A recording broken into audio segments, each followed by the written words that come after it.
Hey everyone, welcome back to Tip of the Week. For this week's video, I want to show you how you can quickly create a black and white vintage look using different presets and textures. So I have this photo and I don't have any modifications to it yet. There's only a couple things that I need to do before I start stylizing. And one of those things is I want to crop. So I'm going to crop this photo by hitting C on my keyboard.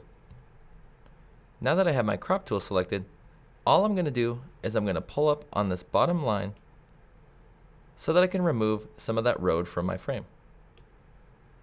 Now, to level the photo, I'm going to head up to my leveling tool. Now, I'm going to click and drag on these stairs so that I can use them as a horizon line.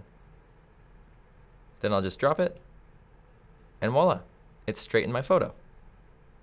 Now I'll just hit enter, and I've cropped my shot. So to save me some time with stylizing this photo, I'm just going to add a quick black and white preset.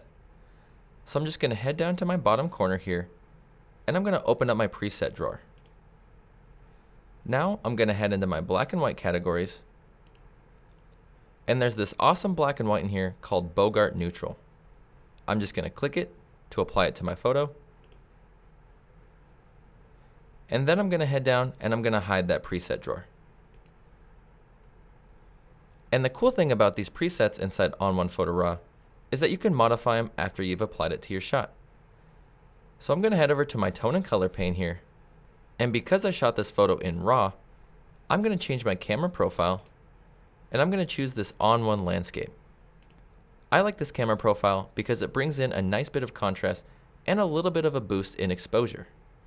But I want my photo a tad bit brighter. So all I'm going to do is I'm going to head down to my exposure, and I'm just going to pull it up about half a stop. And that's all I want to do inside tone and color. And if I head into effects, you'll see that that preset added these 3 different filters. So now if we hit the backslash key on our keyboard, we've already set the basic tonality for this image, and now all we have to do is stylize it. So before I add any filters onto this photo, I'm going to make sure I select this Vignette Filter first. And the reason I'm selecting that filter is so that when I add new filters, they go below this black and white so that they don't have any color applied. So let's add a filter, and I'm going to add textures. Then I'll head into my More Styles, and I'll choose Light Brick.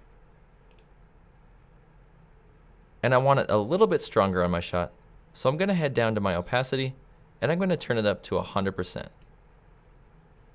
But now I want to blend it in a little bit. So I'm going to go up to my masking options, and I'm going to create a luminosity mask by selecting Lumen. Using a luminosity mask will apply your filter to the brighter areas in your photo. That's why it's very strong around these clouds and not so strong around my subject.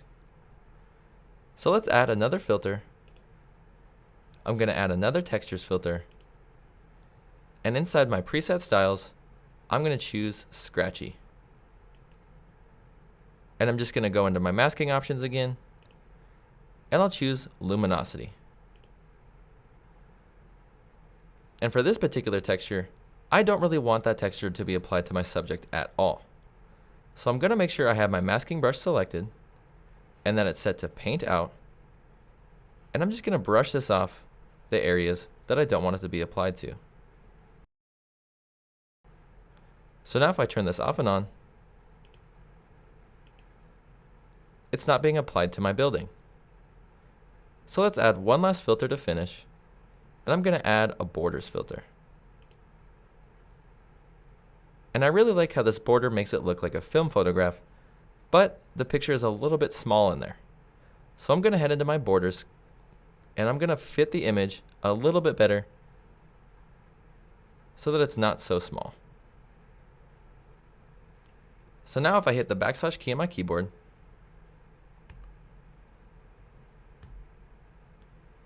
we've given our photo that vintage black and white look simply by using a preset and adding some different textures.